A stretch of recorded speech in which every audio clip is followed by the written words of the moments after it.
खबर देखने से पहले इस चैनल को सब्सक्राइब करें। यूनाइटेड प्रीमियर लीग एक क्रिकेट मैच नहीं बल्कि देश में सद्भावना और एकजुट होने की कोशिश थी।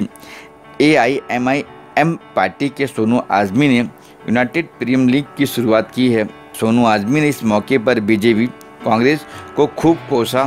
साथ ही AIMIM की धुले में 4 सीट और हैदराबाद में 7 सीटों पर जीत की खुशी भी जताई। और क्या कुछ कहा सोनू आज़मी ने, आइए आपको सुनाते हैं।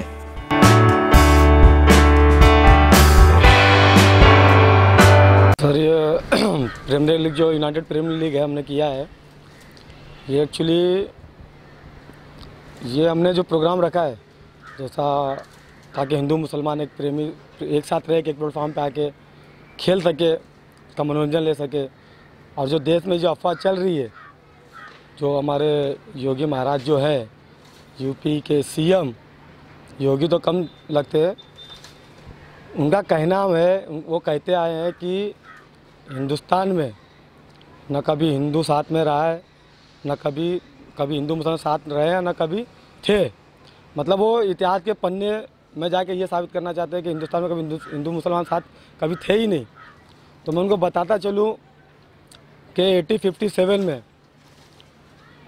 दो एक ऐसे लोग थे जिनका नाम बाबा रामचरण दास और एक मौलवी आमिर अली, ये जो शख्स थे, जो दो थे अंग्रेज़ों के खिलाफ़ जब इन्होंने आज़ादी के लिए आवाज़ उठाई, इन लोगों अंग्रेज़ों को ये लगा कि अगर हिंदू मुसलमान साथ हो जाएंगे तो हम तकलीफ़ में आ जाएंगे। मतलब कहीं ना कहीं उनको ख़तरा महसूस हो रहा था।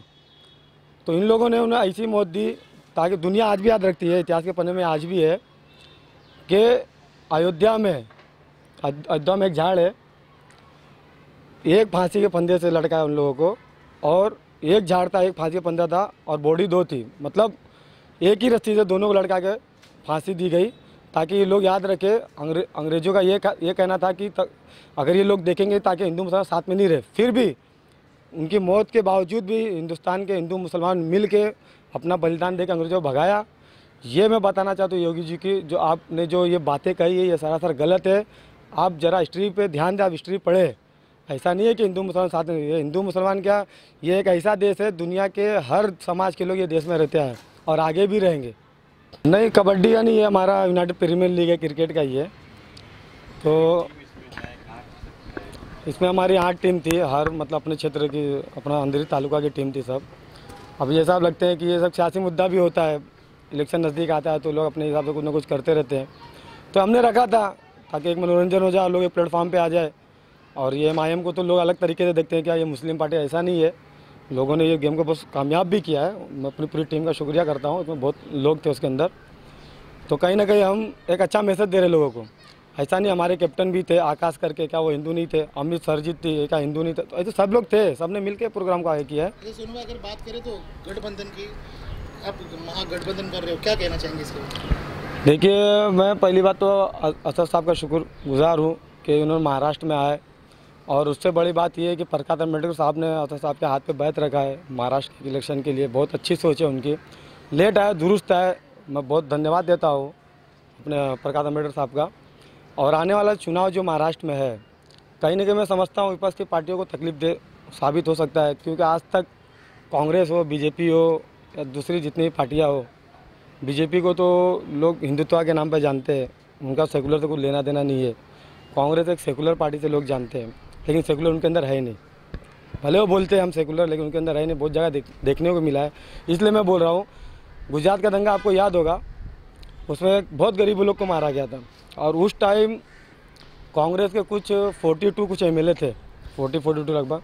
अगर ये वाकई सेकुलर थे तो उनके विधायकों को आके उन मासूमों के लिए खड़ा होना चाहिए था, उनकी मदद करना चाहिए था, लेकिन किसी ने ना ऐसा नहीं किया। मतलब ये वक्त पड़ने पे सेकुलर बन जाते हैं, जब उनको हमारी ज़रूरत पड़ती है सेकुलर बन जाते हैं, जब हमारी ज़रूरत नहीं पड़ती वो क्रिमिनल बन जाते हैं। मतलब ये दोनों लॉबी चलते हैं। तो इस चीज़ को हमारे अकबर साहब ने और असद साहब ने देखा कि कांग्रेस कहने के हमारा इस्तेमाल कर रही है, हमारे वोट का जिससे सरकार बनती बिगड़ती उसका दुरुपयोग कर रही है। तो प्रकाश आंबेडकर साहब और असद साहब की एक मीटिंग हुई, उन्होंने बहुत अच्छा डिसीजन लिया अल्हम्दुलिल्लाह। मैं तो ये बोलूँगा आगे हमको कामयाबी मिलेगी, और जब महाराष्ट्र का इलेक्शन होगा तो तो मैं दलित भाई से भी यही कहूँगा कि आप लोग एक प्लेटफॉर्म पे आए और आके अपने उम्मीदवार को कामयाब करें। कांग्रेस में, बीजेपी के उसमें बहकावे में ना आए। आप अकबर साहब और प्रकाश अम्बेडकर साहब के बैनर के तले काम करें और उनको ज़्यादा जिता के अपनी पार्टी को कामयाब करें। धुलिया में जो 4 सीट आई है, इम्तियाज़ जलील साहब का इसमें बहुत हाथ है, बहुत उनकी मेहनत है अल्हम्दुलिल्लाह, और आगे भी इंशाल्लाह मेहनत करते रहेंगे। एक अच्छे लीडर है हमारे MIM के। और हैदराबाद की जो बात है मैं बता दूं आपको, जो 8 सीट हमारी थी उसमें से चलो 7 आई है अल्हम्दुलिल्लाह, बहुत अच्छा मतलब प्रदर्शन रहा है। मैं हैदराबाद की जनता का शुक्रगुजार हूँ। जो योगी महाराज आके बोल रहे थे कि ये अली के चाहने वाले हैं, हम हनुमान के चाहने वाले हैं, तो कहीं ना कहीं हनुमान ने उनको हरा दिया। क्यों? हनुमान भी नहीं चाहते कि देश में दंगा फसाद हो और मेरे नाम का गलत इस्तेमाल हो। हनुमान भी ये नहीं चाहते। हनुमान भी चाहते थे कि मतलब सब साथ में रहे। तो कहीं ना कहीं वो राम को भी, मतलब राम भी इनको पसंद नहीं कर रहे, अब तो हनुमान भी नहीं कर रहे। अब इनकी नैया डूबने वाली है। ये हैदराबाद के इलेक्शन ने इनको बता दिया है। और दूसरे स्टेट में भी आपने देखा है, इनका 3 तलाक तो हो ही चुका है। तो कहीं ना कहीं अब इनका आगे तलाक ही होने वाला है। अब इनका